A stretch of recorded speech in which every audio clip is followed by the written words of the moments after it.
Waktu kita dengar kata saksi, langsung terpikir apa? Hmm? Kata saksi paling banyak kita dengar di luar gereja itu ada di mana? Di pengadilan. Setiap kali kita lihat ada kasus-kasus orang yang disidangkan, maka kata saksi dan orang yang bersaksi itu dimunculkan. Dan orang-orang yang bersaksi, kalau dia sudah ditunjuk sebagai saksi, dia akan bersumpah. Kalau saya saksinya dan saya orang Kristen, maka saya akan disumpah dengan cara kitab suci saya yang akan dipakai.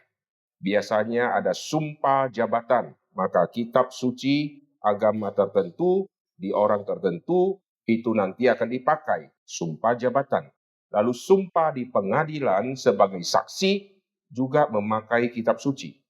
Agama yang lain ya pakai kitab sucinya mereka. Kenapa mereka yang jadi saksi tidak pakai buku catatan matematika, buku fisika, buku kimia? Kenapa pakainya kitab suci? Ada yang tahu? Hmm? Artinya orang yang disumpah harus menyatakan yang benar. Apakah dia bersaksi menceritakan semua ayat Alkitab seperti khotbah? Jawabannya tidak. Misalnya ya, ada kasus pencurian, saya jadi saksi, maka saya disumpah. Waktu saya disumpah, bukan berarti hari itu saya bersaksi sambil saya khotbah kitab Kejadian sampai Wahyu. Tidak, saudara. Mungkin saya tidak mengutip ayat Alkitab, saya tidak membaca satu ayat di dalam Alkitab, tetapi kalimat-kalimat saya yang menyatakan fakta yang terjadi itu harus benar. Fakta yang terjadi harus benar. Kenapa? Karena kitab suci benar adanya dan saya bersaksi di hadapan Tuhan yang kupercaya dengan kebenaran yang kupegang. Oleh sebab itu, semua yang saksi-saksi, dia kalau saksinya palsu, dia bisa dipidanakan.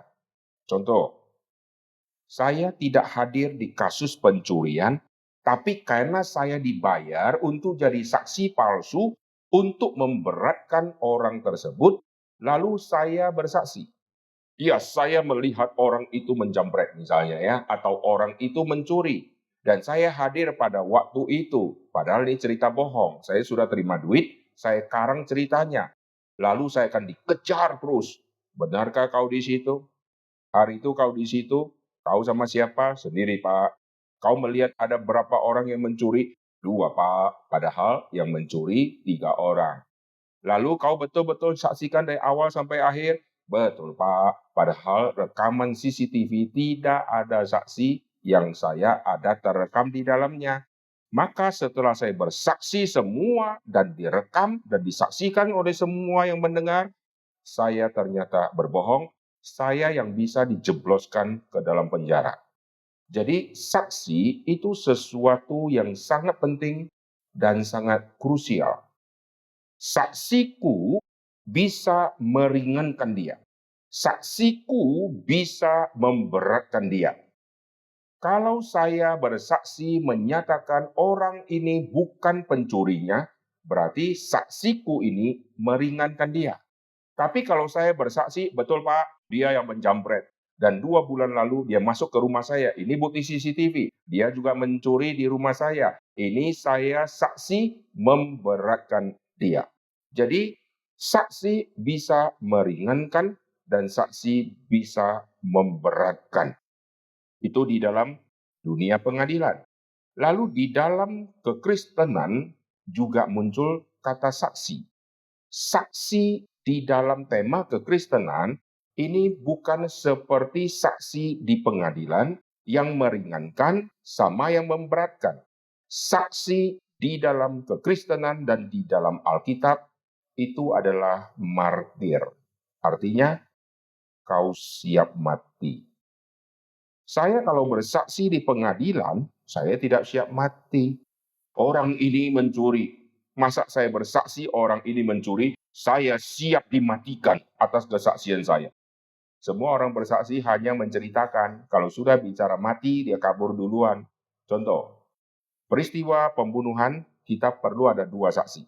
Dan saksi sudah ditemukan, dan saksi akan bersaksi. Sebelum dia bersaksi, kita kasih tahu dia, tahu tidak, kau bersaksi, kau bisa mati. Kira-kira yang mendaftarkan diri untuk jadi saksi, lanjut jadi saksi, atau berhenti jadi saksi? Jeffrey, kamu bersaksi kasus pencurian atau pembunuhan, gitu ya. Lalu sebelum bersaksi dikasih tahu sama jaksa, kau kalau berani bersaksi, kau harus siap mati. Wah.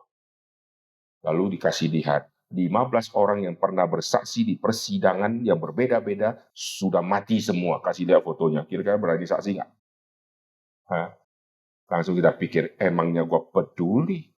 Gua saksi tidak saksi juga nggak ada hubungan sama saya, nggak ada faedah buat saya. Lebih baik saya batalkan saja. Kenapa? Karena ada urusan saya bisa mati. Lalu mati kalau ditembak masih enak. Ini mati bisa disiksa. Coba. Saya bersaksi satu perkara, tapi sebelum saya dimatikan, saya disiksa habis dulu baru mati. Kalau gitu ngapain saya bersaksi? Betul nggak? Maka di pengadilan semua saksi-saksi dilindungi oleh hukum. Jikalau hari ini saya bersaksi, setelah saya bersaksi, wah, musuh yang merasa diberatkan, maka dia kirim penjahat, kirim kepala misalnya babi, kepala anjing, taruh di rumah saya. Dengan satu tulisan, kalau kau tidak mencabut pernyataanmu, demikianlah kepalamu nanti. Nah, kira-kira kalau kita sudah dapat tulisan itu, apa yang terjadi?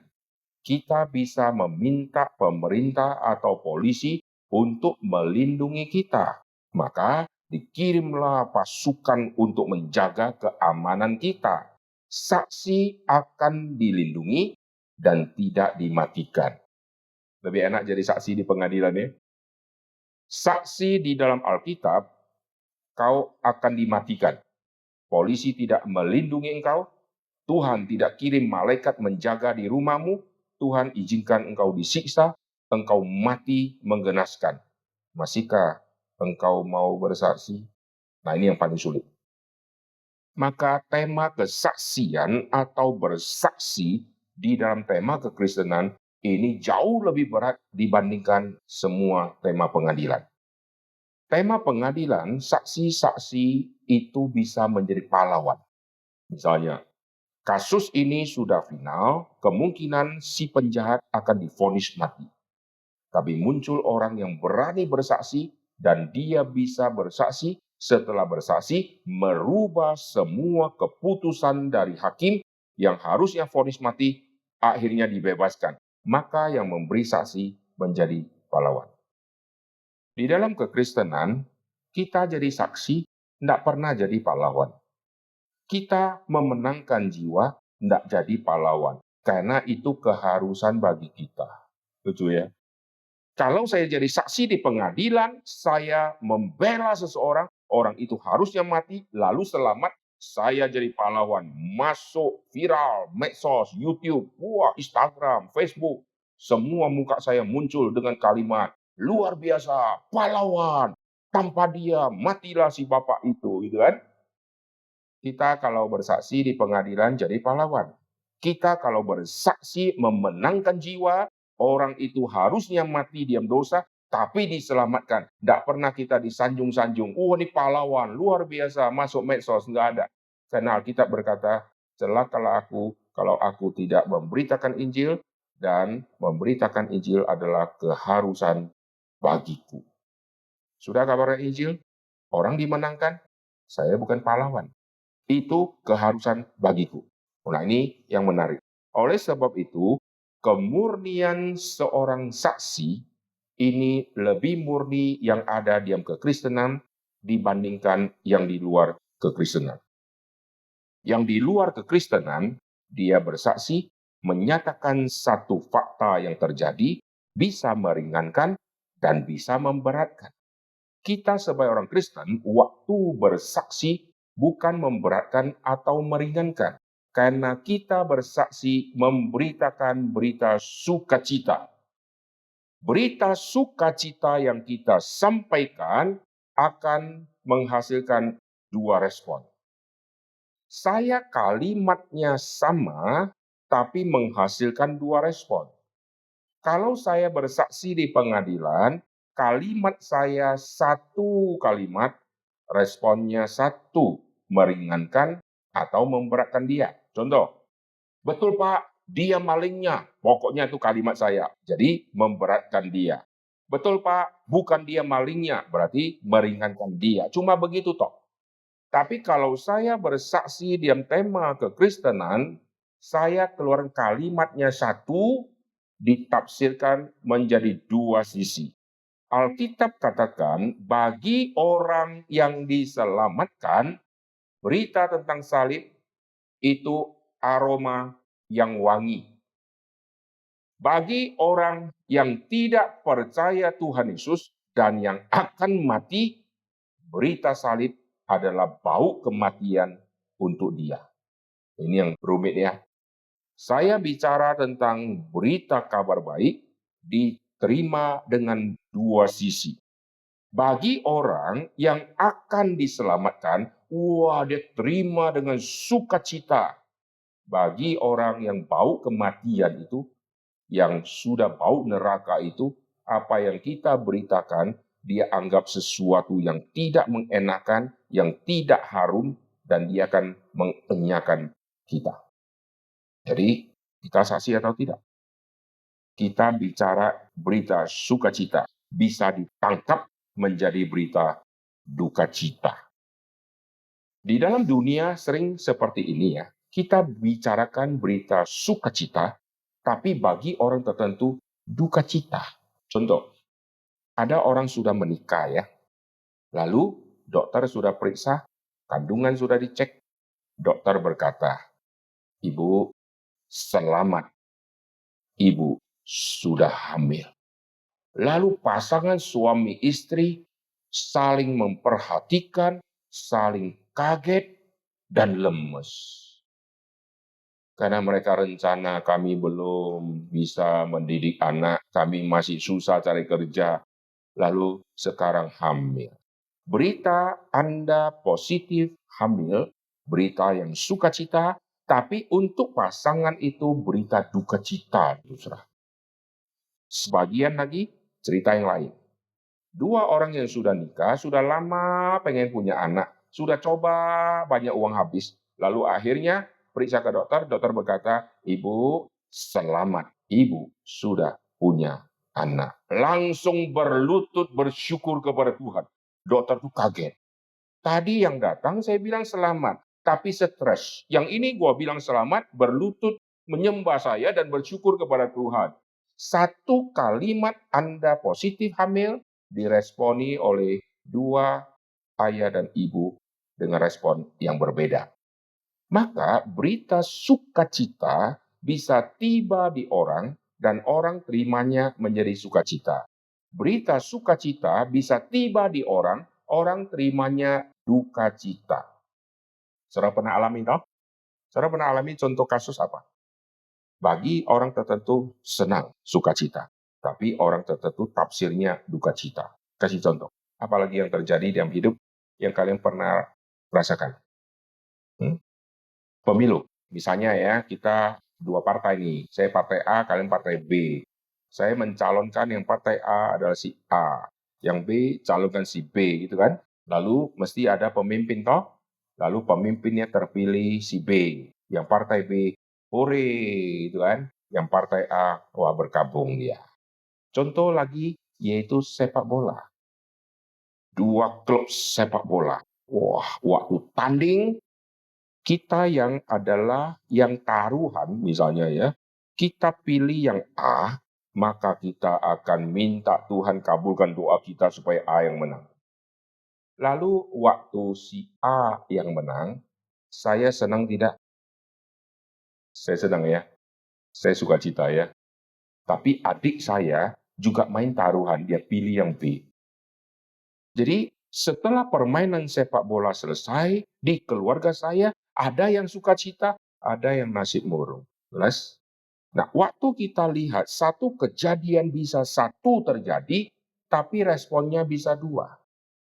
Kalau begitu, lebih baik tidak usah bicara sehingga tidak ada respon. Ya salah juga. Kita tidak gerak pun orang berespon. Betul nggak? Contoh ya, saudara banyak berkata-kata, maka banyak kesalahan. Banyak saudara ketik-ketik di komputer, maka paling banyak karakter yang salah yang saudara ketik. Karena kalau banyak saudara ketik, makin tidak ketik, makin tidak terlihat kesalahannya. Betul nggak? Saudara kalau ketik 25.000 huruf, pasti makin banyak salah dibandingkan saudara ketik 2 huruf. Maka lebih enak ketik sedikit, ketik banyak, jadi banyak salah. Alkitab berkata, banyak berkata-kata, banyak salah.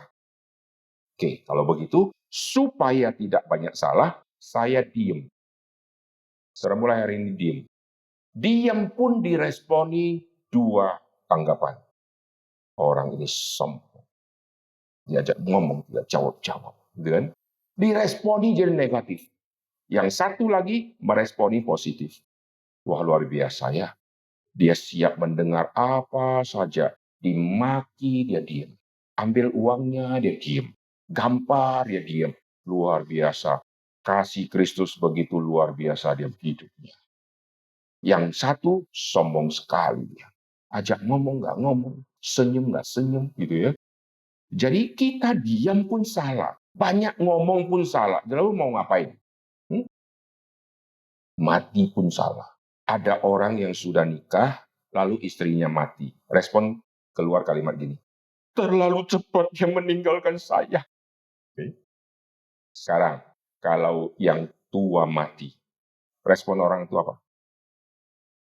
Kasihan, dia matinya tahu tua. Coba lebih muda sedikit dia mati. Tidak semenderita seperti ini. 15 tahun dia stroke, lalu tidak mati-mati. Itu kasihan dia matinya tua. Mati muda salah, mati tua salah, mau ngapain juga salah. Oleh sebab itu, apa yang kita lakukan, tidak usah peduli respon dari orang positif atau negatif. Yang penting saya katakan kebenaran. Tangkap ya. Selama saya katakan kebenaran, pasti ada positif dan negatif. Saya katakan yang tidak benar pun ada positif dan negatif. Saya waktu katakan kebenaran, tidak usah peduli respon dari orang, lu senang atau tidak. Yang penting Tuhanku senang. Itu yang kita akan jalankan. Maka bersaksi artinya menyatakan kebenaran. Kebenaran apa? Bukan kebenaran subjektif saya. Kelemahan orang bersaksi adalah bersaksi tentang dirinya yang diselamatkan. Nah, sekarang saya kasih penjelasan begini. Bukankah kita bersaksi, boleh kita selipkan pertobatan kita? Jawabannya silakan. Tapi hati-hati. Saya sudah bertobat. Saya bersaksi bagaimana Tuhan menjamah saya. Bagus ya? Sekarang kita telusuri, dia bersaksi lanjut. Dia kalimatnya lanjut. Waktu itu di tengah malam saya berdoa dan sedang hujan. Mendadak ada suara petir. Begitu kencang petir, jendela rumah saya terbuka. Yesus masuk ke rumah. Dan saya menerima Yesus malam hari itu. Bagus tidak? Dia tobat tidak? Menurut dia tobat. Kalau dia menyatakan Injil, dia selipkan kesaksian dia untuk menguatkan begitu luar biasa cinta kasih Kristus. Ini bahaya. Kenapa? Karena pengalaman hidup dia sendiri belum diuji. Kok enak? Yesus masuk ke rumahmu ada petir. Lalu aplikasinya apa? Kau orang Kristen yang lebih tinggi dibanding yang lain. Yang lain dengar firman Tuhan di gereja bertobat. Lu lain, yang lain dapat firman Tuhan, Roh Kudus bekerja dalam hati. Yang kamu, Yesus yang datang ke rumahmu. Petir buka pintu jendelamu. Langsung orang ini rohani tingkat tinggi. Ini kesombongan. Dan orang yang sama setelah bersaksi, ternyata iman tidak kuat, dan akhirnya pindah agama. Ini bahaya. Oleh sebab itu, waktu bersaksi, saudara harus mengutamakan kesaksian firman, bukan kesaksian diri. Karena kesaksian diri bisa salah. Pengalaman kita bisa salah. Saya kasih contoh, orang yang jatuh cinta. Kenapa kamu mau sama dia? Gini loh Pak, pertama kali ya Pak ya, gua lihat dia, langsung kesetrum. Kalau mau kesetrum, coloklah kabel ke listrik. Pegang besinya, langsung kesetrum. Saya lihat dia Pak ya, langsung kesetrum. Yang lain saya lihat ya, nggak kesetrum, nggak ada aliran listrik Pak. Kalau begitu kesetrum berarti dia. Ini loh Pak, saya alami, susah dijabarkan. Lalu kemana-mana dia bicara, kalau saya sudah alami kesetrum, berarti dialah orangnya. Lalu pengalaman seperti ini kalau dia sharekan bahaya. Lu sudah ketemu berapa orang? Dari SD sampai sekarang lu baru ketemu sedikit orang. Coba 5 miliar manusia cewek yang cantik-cantik lu lihat. Mungkin 50 kali kau kesetrum. Karena kau lihatnya tahu sedikit, maka kesetrumnya pas kena dia, karena belum lihat orang kedua. Nanti muncul orang kedua, kau kesetrum lagi, celaka. Lalu kesaksian yang dulu kau saksikan, saya kesetrum sama dia di pandangan pertama, ternyata sudah kesetrum kali kedua. Maka kesaksian saya yang pertama menjadi batal dan gagal. Maka itu bahaya. Maka hati-hati kalau saudara sedang bersaksi, lalu saudara selipkan kesaksian saya bertobat. Jikalau kesaksian saya bertobat belum diuji, maka hati-hati jangan sembarangan ceritakan. Pokoknya saya tahu saya sudah selamat. Tetapi jangan dibumbu-bumbui menjadi menarik. Saya sudah selamat. Saya sudah percaya Tuhan Yesus. Sekarang kita kembali Ibu. Ibu, di dalam kitab suci kembali lagi kepada firman. Nah, sekarang saya akan ajak kita melihat di dalam kitab 1 Yohanes. Perhatikan di dalam 1 Yohanes. 1 Yohanes pasal yang pertama. Nanti saya akan kasih contoh-contoh ya, supaya saudara bisa mengikutinya. 1 Yohanes pasal yang pertama. 1 Yohanes itu sebelum Wahyu ya, mundur sedikit, ketemu 1 Yohanes. Nah itu pasal pertama. 1 Yohanes ditulis oleh Rasul Yohanes. Lihat ya, Yohanes itu ada 3 kitab. Ada 1 Yohanes, 2 Yohanes, 3 Yohanes. Lalu ada kitab Yohanes, kitab Injil, ada kitab Wahyu. Itu penulisnya sama. Jadi Yohanes menulis 5 kitab. Nah kita lihat 1 Yohanes. Ayat yang pertama, apa yang telah ada sejak semula, yang telah kami dengar. Lihat ya, panca indera disebut. Yang dengar, yang lihat, yang kami saksikan, kami sentuh tentang firman hidup. Itulah yang kami tuliskan kepada kamu. Hidup itu telah dinyatakan dan kami telah melihatnya dan sekarang kami bersaksi dan memberitakan kepada kamu tentang hidup kekal yang ada bersama-sama dengan Bapa dan yang telah dinyatakan kepada kami. Apa yang kami dengar, yang kami lihat, yang kami saksikan, yang kami rabah tentang firman hidup. Ayat kedua tentang hidup kekal. Itulah intisari yang kita saksikan. Yang kita saksikan adalah firman yang hidup, hidup yang kekal. Firman yang hidup. LAI kasih F besar. Ini di dalam bahasa asli memakai kata logos. Logos bisa ke F besar. Firman yang F besar. Tetapi firman juga bisa F kecil. F kecil misalnya Tuhan berfirman. Itu Tuhan berkata. Tuhan berfirman. F-nya huruf kecil. Saudara kalau lihat teks lagu ya sering salah. Pokoknya ketemu firman semua dia huruf besar. Kalau firman huruf besar itu adalah Yesus. Tapi kalau F yang bukan ditujukan ke Yesus, F-nya harus huruf kecil. Misalnya ya, mari kita dengar firman Tuhan. Itu F kecil atau F besar. Kalau F kecil artinya, mari kita dengar firman Tuhan, kitab suci yang saya akan khotbahkan. Kalau saya tulis, mari kita dengar firman Tuhan. Berarti saya akan bicara tentang Kristus. Firman yang F besar. Jelas? Tapi kalau saya bilang, mari kita dengar firman Tuhan. Saya bisa bicara Adam, bicara Daud, bicara semua segala sesuatu. Tapi kalau sekarang saya berkata, mari kita dengar F besar. Firman Tuhan. Itu artinya saya akan fokuskan tentang Kristus dan tema Kristologi. Maka F besar. Nah, saudara lihat, di sini bisa F besar. Kalau F besar berarti saya siarkan pribadi Yesus.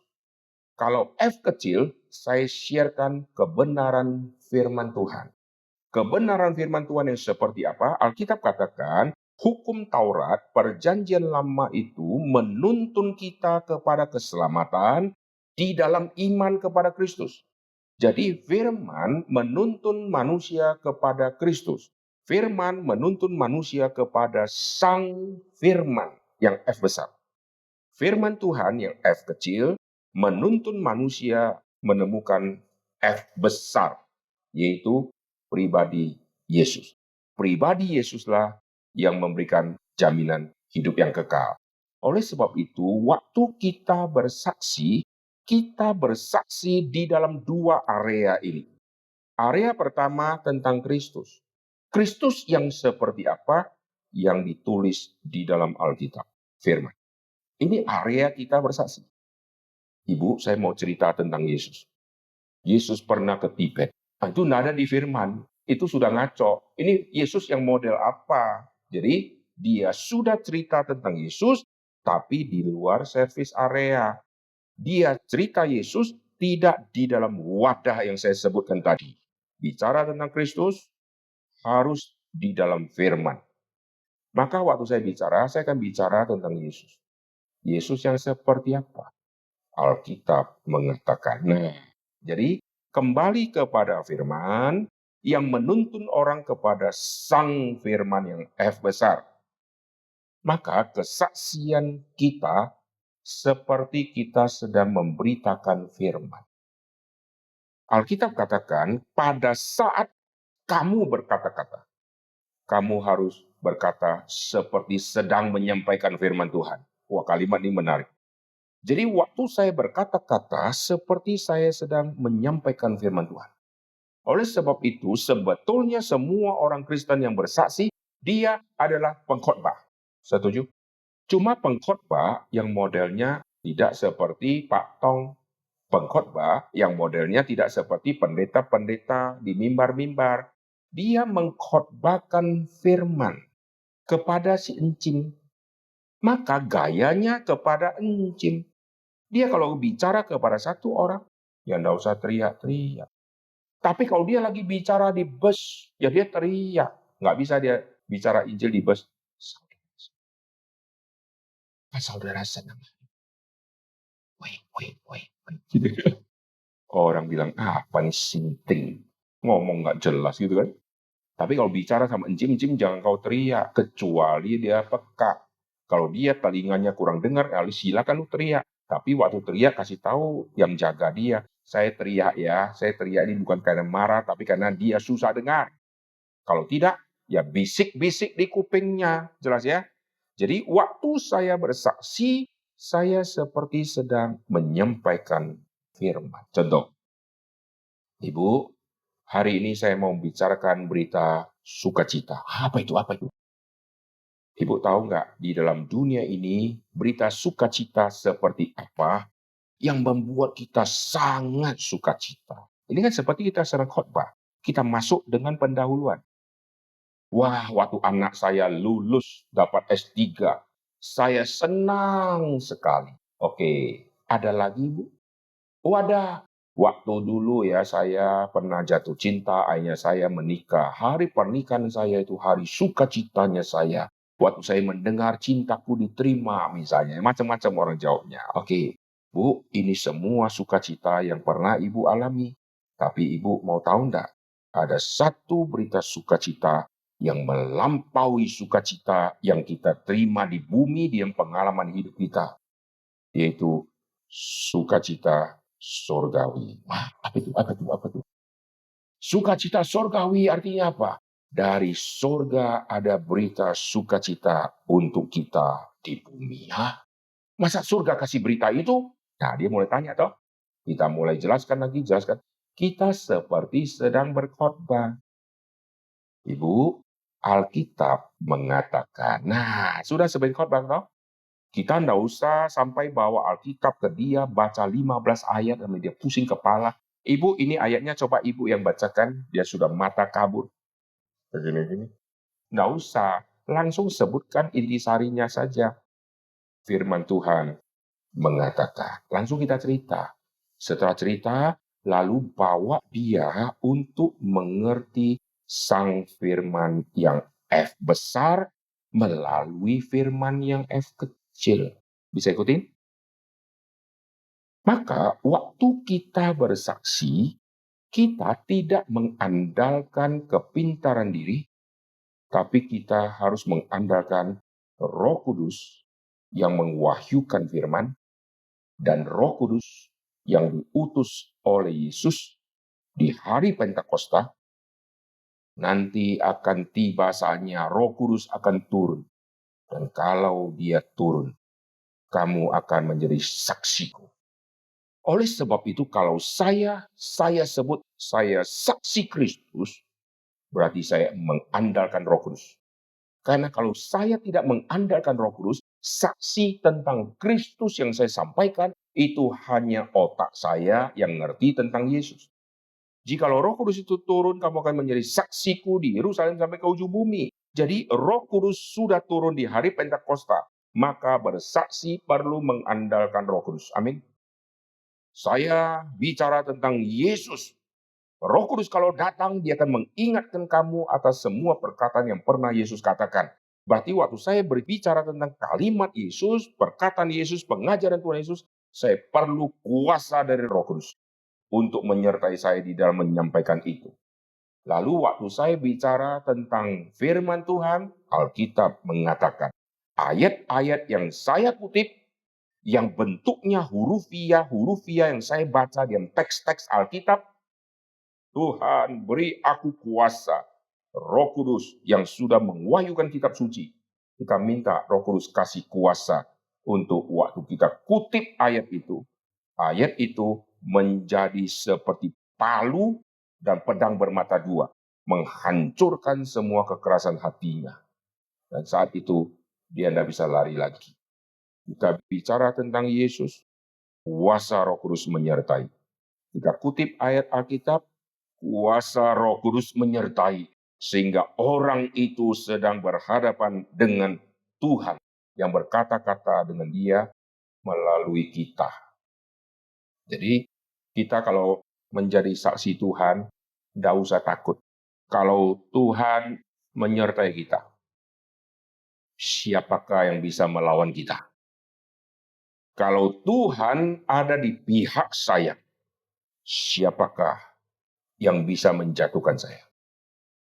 Maka tema-tema seperti ini kalau kita sudah pegang, kita tidak pernah takut apapun lagi, dan kita nggak berani menolak kalau Tuhan gerakkan. Kalau Tuhan sudah gerakkan, berarti ada sasaran. Saya kasih contoh. Begitu saudara hari itu kayak ada gerakan dari Tuhan. Saya harus share Injil. Tapi yang mana Tuhan? Wah, ini pasti dari setan nih, pasti dari setan. Kita mulai berhalusinasi toh, pasti dari setan. Kalau Tuhan gerakkan, pasti ada audiensnya. Saya doa baik-baik, Tuhan, kemana langkahku? Tuhan mau utus. Nanti Tuhan akan pertemukan. Waktu Tuhan pertemukan, saudara akan bersyukur, Tuhan, ternyata dia orangnya. Maka saudara tinggal sampaikan. Kadang-kadang Tuhan tidak gerakkan di sebelumnya. Mendadak saudara ketemu satu orang, saat ketemu, di situ Tuhan gerakkan. Waktu Tuhan sudah gerakkan, Berarti inilah orangnya. Saudara mesti peka, Tuhan gerakkan. Tapi jangan saudara terus berpikir, saya mau pergi kalau Tuhan gerakkan, menurut pendeta Aicher. Dan saya sudah 3 tahun nggak ada gerakan dari Tuhan. Jangan-jangan saudara sudah koslet, sehingga setrumnya nggak pernah ada lagi. Saudara, intinya setiap saat saudara siapkan diri. Dan saudara bersaksi, tidak usah tunggu lagi musim baik dan musim tidak baik. Kadang-kadang waktu saudara sedang tidak siap, saat itu Tuhan munculkan audiens. Saudara harus siap. Saudara nggak bisa berkata ya, sebelum saya bicara, saya mesti doa puasa. Atau rohani, saudara. Sebelum saya berpuasa 1 bulan, saya kurang berkuasa untuk bersaksi. Setelah 1 bulan, mau bersaksi, saudara diopname, mahnya kambuh. Jadi bersaksi, siapkan hatimu, baik atau tidak baik waktunya. Kau sampaikan berita kebenaran, amin. Waktu sampaikan berita kebenaran, nah kita menghadapi kendala. Kendalanya apa? Mulai muncullah kalimat-kalimat dari dalam diri kita yang menuduh kita. Bukankah kau baru berdosa tadi malam? Duh iya, berarti bukan sekarang saya bersaksi. Bukankah kau barusan tadi ngomel-ngomel? Oh iya ya, saya belum datang kepada Tuhan minta ampun. Saya rencananya setiap hari Minggu baru minta ampun, dan Minggu masih 3 hari lagi. Berarti bukan sekarang ya Tuhan. Langsung kasih jawaban, saudara. Saya akan pergi sekarang untuk kabarkan Injil. Mulai muncul suara lagi. Kau tidak salah. Ayahmu belum jadi Kristen. Lu pergi jauh-jauh. Jadi batu sandungan kau. Muncul lagi. Iya ya, berarti ayahku jadi Kristen dulu, baru aku pergi. Tunggu ayah jadi Kristen, baru pergi. Sampai kiamat, saudara. Saudara tunggu 1 orang jadi Kristen. Kadang-kadang bisa setahun dia jadi Kristen. Kadang-kadang sampai mati tidak jadi Kristen. Berarti kalau ayah kita umurnya 99 tahun tidak mati-mati. Saudara waktu itu sudah 80 tahun misalnya ya. Ayah saudara nikahnya waktu masih sangat muda. Saudara mau kabarkan Injil mesti menunggu sampai ayah jadi Kristen. Dan ayah waktu mati tidak jadi Kristen. Dan saat saudara mau menginjili, saudara sudah lemah tubuh karena sudah tua. Nggak bisa. Semua suara-suara yang muncul untuk menghalangi, saudara catat. Ingat ya, catat. Menjadi catatan pribadi saudara, karena suara ini akan muncul berulang-ulang. Kadang-kadang ada variasi-variasi tertentu yang tidak sama dengan sebelumnya. Catat saja. Saudara koleksi semua itu, nanti bisa tanya hamba Tuhan. Mana yang suara Tuhan dan mana yang suara setan. Pak Tong pernah bahas ya, suara hati nurani, suara setan, dan suara Tuhan. Nanti kita bisa bedakan dari gerakan yang muncul, suaranya seperti apa. Kita melihat di dalam Alkitab ini menarik sekali tentang saksi. Kadang-kadang waktu si Paulus pergi ke satu tempat, Tuhan kasih lancar. Kadang-kadang dia mau ke satu tempat, Tuhan tidak izinkan. Nah, ini menarik. Roh Kudus tidak izinkan Paulus ke tempat tertentu. Bukankah penginjilan harus? Tapi kenapa dilarang? Ingat, waktu tidak diizinkan, waktu Paulus tidak diizinkan, bukan Roh Kudus tidak mau dia kabarkan Injil saat itu. Roh Kudus kirim dia ke audiens yang lain. Jelas? Beda dengan suara di dalam hati kita. Kau tidak boleh kabarkan Injil sekarang. Kapan Tuhan? Tunggu saatnya. Sudah 3 tahun tidak kabarkan Injil. Lalu kita berkata, Roh Kudus mencegah saya kabarkan Injil. Seperti Paulus dicegah oleh Roh Kudus. Itu ngaco. Paulus waktu dicegah, Roh Kudus arahkan audiensnya ke audiens lain. Jadi bukan menghambat, tapi mengarahkan ke audiens lain. Bukan mencegah, tapi mengarahkan ke kota yang Roh Kudus ingin dia tuju. Contoh, sekarang ya kita buat tim ya, kita mau penginjilan kemana? ke Gresik. Sudah siap ya? Sudah sewa mobil? Mendadak di tengah jalan, Tuhan membelokkan langkah kita menuju Mojokerto. Apakah Roh Kudus mencegah kita kabarkan Injil dan tidak mau kita kabarkan Injil? Roh Kudus mau. Cuma kotanya Mojokerto. Yang ku mau adalah Gresik. Yang Roh Kudus mau adalah Mojokerto. Akhirnya Mojokerto terima Injil. Intinya, Injil tetap dikabarkan. Amin. Sebaliknya, ada contoh yang lain. Saya tidak mau ke kota itu. Saya tidak mau ke kota itu. Tapi Roh Kudus kirim kita ke kota itu. Seringkali ya, yang kita tidak mau, kemungkinan besar itu kehendak Tuhan, kita harus ke kota itu. Pak Tong mengatakan kalimat begini, kalau kehendak hatiku sudah tidak main, maka kehendak tersebut dekat kehendak Tuhan. Kalau saya pengennya A, lalu saya berdoa mati-matian, dapat A. Jangan-jangan itu bukan kehendak Tuhan. Karena itu yang ku mau. Tapi aku mau A, aku tidak mau B. Tapi akhirnya saya ambil B.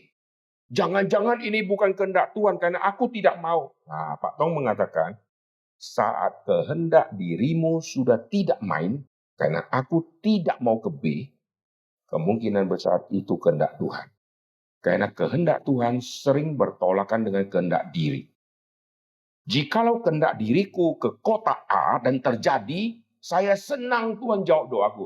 Jangan-jangan itu bukan kehendak Tuhan. Ingat baik-baik. Ini prinsip yang sangat penting waktu seorang mengambil satu keputusan. Seringkali orang ambil keputusan, aku mau ke negara ini kuliah, maka terjadi. Lalu saya bilang, pimpinan Tuhan. Lalu yang lain aku tidak mau. Justru saat aku mau kehendak diriku waktu sudah main, saya mematikan kehendak Tuhan. Pada saat kehendak diriku sudah tidak main, di situ saya tidak lagi ada ambisi pribadi. Saat itulah Tuhan menuntun kita untuk mengetahui kehendak Dia. Kami yang sekolah teologi ya, apakah dari kecil sudah mau sekolah teologi? Tidak ada itu.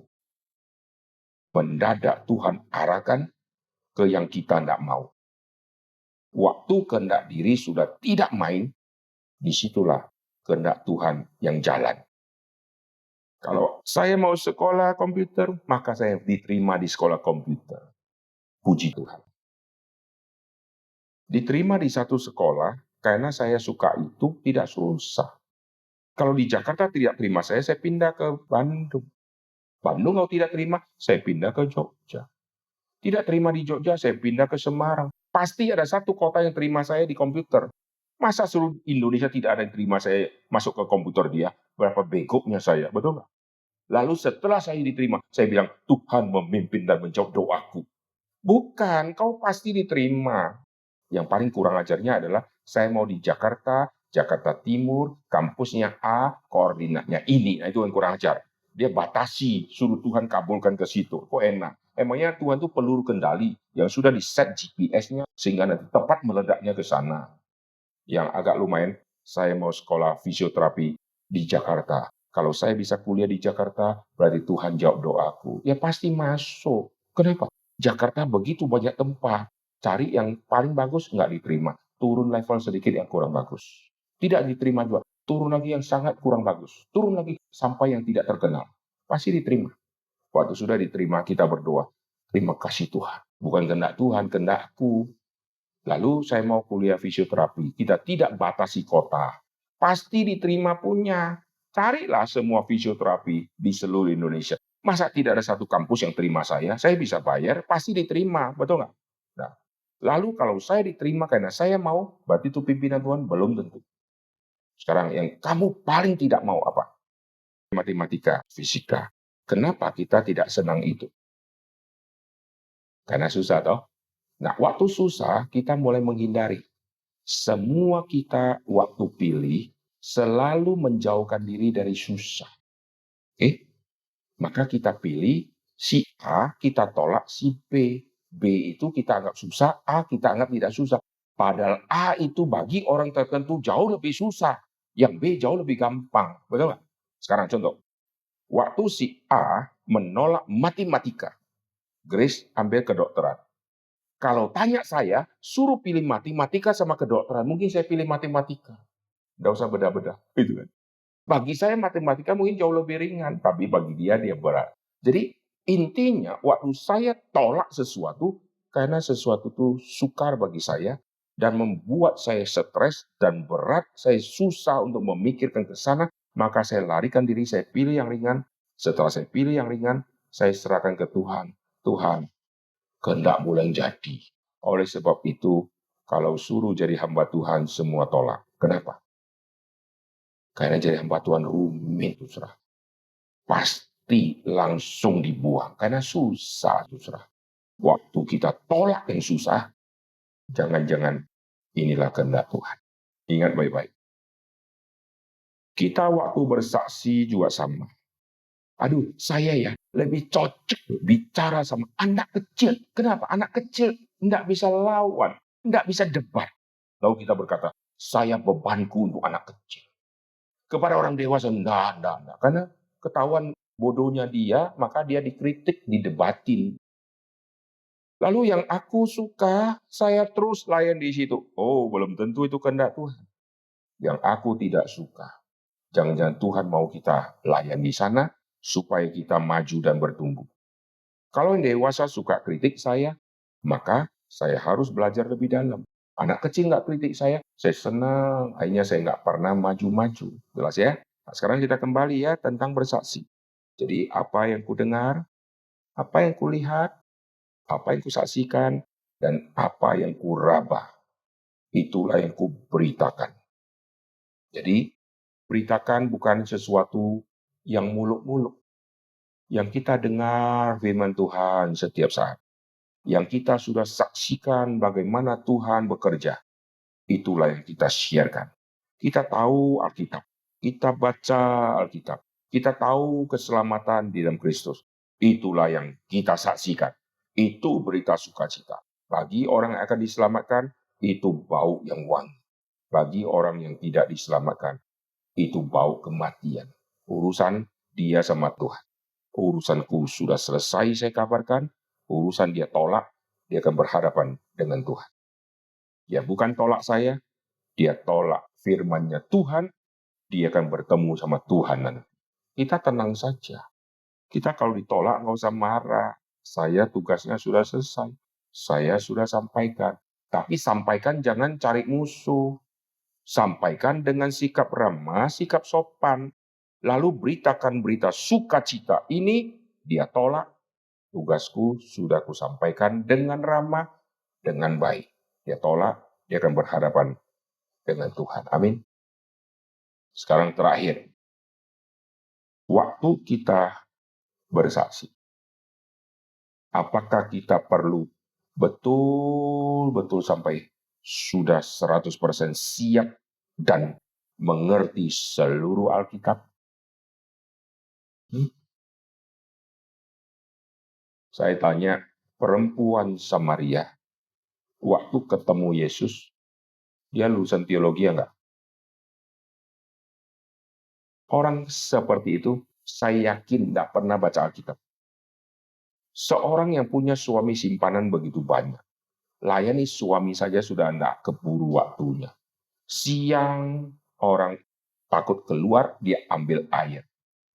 Kalau dia siang baru ambil air, berarti tugasnya sudah pending. Kenapa orang bangun pagi-pagi timba air? Supaya dia bisa kerjain sesuatu, siangnya sudah agak lebih longgar.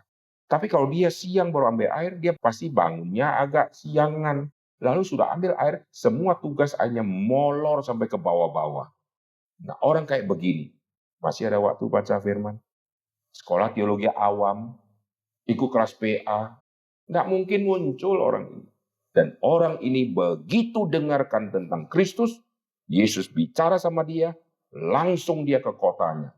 Membawa begitu banyak orang datang kepada Yesus. Intinya apa? Bukan tunggu saya mengerti 100% kejadian sampai wahyu. Wanita itu kalau tanya, Kau ngerti Kejadian sampai Wahyu, saya yakin 1000% dia tidak tahu. Karena kitab Wahyu belum ditulis. PW belum ada. Jadi orang yang kayak begini, dia hanya pegang PL. Orang yang hanya pegang PL, hanya mengerti PL misalnya, bolehkah dia bersaksi? Ada PL pun nggak baca Alkitab, bolehkah dia bersaksi? Inti orang bersaksi adalah orang itu harus memenuhi syarat pertama. Dia harus dilahirkan kembali. Itu syaratnya.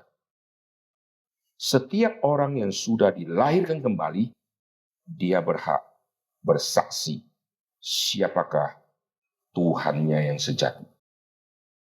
Kita kalau misalnya sudah diselamatkan, kita share sebatas yang hari itu kita miliki. Maka perempuan Samaria ini share-nya apa? Sangat cetek. Share apa? Itu loh, ada orang tahu dosaku, cetek, dia share cetek. Lalu setelah ketemu sama Tuhan Yesus, Yesus luangkan 2 hari, muncul kalimat, kami sekarang mengenal engkau bukan lagi dari kata perempuan. Karena kata perempuan terlalu cetek. Tapi sekarang kami mengerti dan mengenal engkau. Engkau benar-benar juru selamat dunia. Berarti wanita ini belum bicara juru selamat dunia. Belum sampai tema itu. Jelas? Tugas dia apa? Dia sampaikan apa yang dia sanggup sampaikan. Tapi Tuhan memberkati wanita ini sehingga banyak orang dibawa kembali kepada Tuhan. Intinya bukan karena saya sudah siap, saya sudah hebat, fasilida. Intinya saya sudah dilahirkan kembali. Kalau kita berdoa, serahkan kepada Tuhan. Tuhan, saya tidak mampu bicara. Tuhan akan kasih audiens kita yang cocok. Wanita ini dikasih audiens yang cocok. Kalau wanita ini pergi ke Yerusalem, langsung dilempar batu. Enak saja orang kafir bisa masuk ke Yerusalem, ke bait suci. Gak bisa, itu bukan medan dia. Medan dia ya kembalilah ke Samaria. Akhirnya membuahkan hasil yang begitu banyak. Amin. Saudara nggak usah takut ya. Saudara ada di rumah, ada di sekolah, ada di kampus, ada di pinggir jalan, ketemu siapa saja. Saudara bicarakan semua kebenaran. Waktu saudara bicarakan kebenaran, ingat tadi yang pertama saya sudah katakan, saksi di pengadilan sama saksi di Alkitab beda. Setelah orang itu dimenangkan, itu bukan satu kebanggaanku, karena itu keharusan bagiku. Kalau bersaksi di pengadilan, saya meringankan orang yang harus divonis mati, lalu akhirnya diselamatkan dan dibebaskan, saya langsung jadi pahlawan, jadi viral. Tapi dalam kekristenan, saya tidak pernah jadi viral karena memenangkan jiwa. Karena itu keharusan bagiku. Mari kita berdoa. Bapa dalam surga, kami berterima kasih untuk apa yang sudah kami dengarkan ini. Tuhan, bangkitkanlah anak-anak Tuhan, generasi-generasi muda, untuk kami maju dan bangkit untuk menjadi saksi Tuhan, dimanapun Tuhan menempatkan setiap kami. Terima kasih Tuhan untuk acara pada hari ini. Dengar doa kami, dalam nama Tuhan Yesus kami berdoa. Amin.